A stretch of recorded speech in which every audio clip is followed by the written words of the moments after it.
Hai, kenalin, gue Tasya. Asal gue dari Bangka Belitung.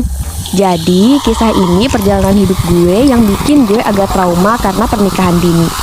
Kisah ini dimulai ketika gue lulus SMA pas umur gue 17 tahun. Waktu gue SMA, gue udah punya cowok, namanya Rian. Umurnya terpaut 2 tahun lebih tua dari gue. FYI, Rian ini tetanggaan sama gue. Rumahnya cuma kepisah sama satu rumah.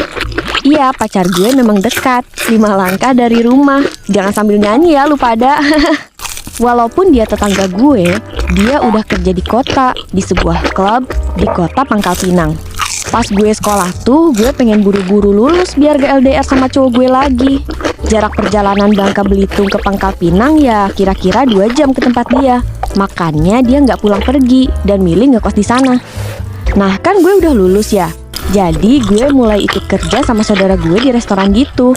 Dan kebetulan resto tempat gue kerja lumayan jauh, jadi gue harus ngekos. Tapi yang membagongkan, ujuk-ujuk cowok gue sering main ke kosan dan sering nimbrung mulu di kosan. Lama-lama gue sama cowok gue satu kosan.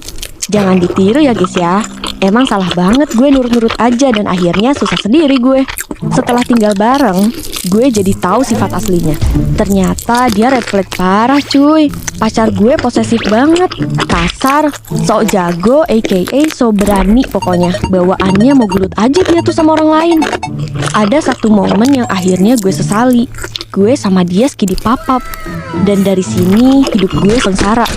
Gue super duper dikekang, gak boleh ini, gak boleh itu, bahkan gue gak boleh kerja. Akhirnya kita jadi sering berantem. Gue jenuh dan gue pergi diem-diem pas dia kerja dan gak bilang sama dia. Pas pulang ke kos, dia udah nungguin gue dengan muka kecutnya. Gue muak dengan hubungan toksik kayak gini terus-menerus. Akhirnya ada di satu momen gue ngehubungin mantan gue pas zaman awal SMA. Gue chatan doang sih di situ. Dan lu tahu apa yang terjadi selanjutnya? Gue ketahuan coy. Di situ dia langsung mode ngamuk. Dan pada saat itu posisinya adik gue kebetulan dititipin ke gue. Karena waktu itu ibu gue berobat di rumah sakit di kota. Gue taruh adik gue di luar kamar alias di teras kosan. Gue takut adik gue kenapa-napa pas dia ngamuk. Padahal umurnya baru 3 tahun saat itu.